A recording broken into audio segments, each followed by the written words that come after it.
Okay, so that's everybody. Does anybody have any questions after watching that video? It was quite a basic introduction there, but I think it'll be useful for you to see the features in the how they work in the feedback studio, which is one of the purposes of doing this webinar as well. So any questions, you can either write it in the chat box, or you can raise your hand and we can you can speak as well on the audio. Okay, no questions about that? Okay, that's fine. You can always just be adding it as you're going along. I've included on the PowerPoint slides that you'll get just an overview here. So Nick's asking, can you automatically exclude cover sheets from all assignments in a batch or just one at a time? I believe that you can't do it in a batch there, and that is an issue with the cover sheets.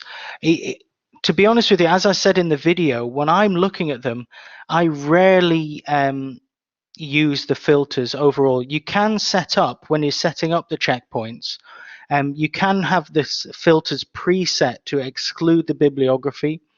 It doesn't do the cover sheet, although I would think perhaps that's something I could raise with Turnitin, because they could. I think the easy thing with the bibliography excluding that is it's the last thing in the document, so they have an algorithm to exclude that.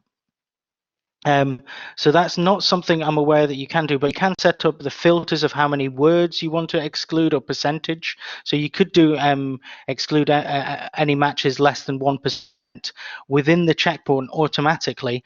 However, I just prefer having the raw report coming up, because with the raw report you get the percentages in, which you have an idea of the percentage there.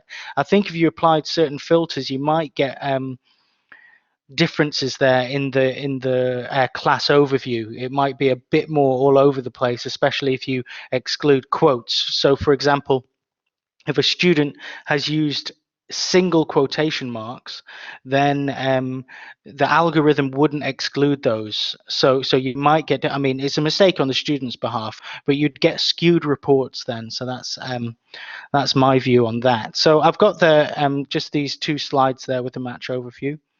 But I will certainly look into that for you, Nick.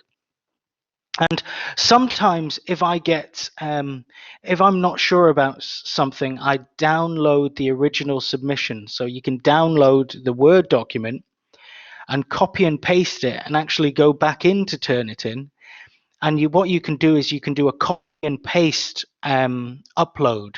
So instead of the zip file or the file submission, when you're into the upload page, you can do a drop down and you can just stick in a paragraph or something like that and check it. So that's useful, or just type it in as well. So that's a useful feature that Turnitin has. Any more questions about just the originality report, the overview?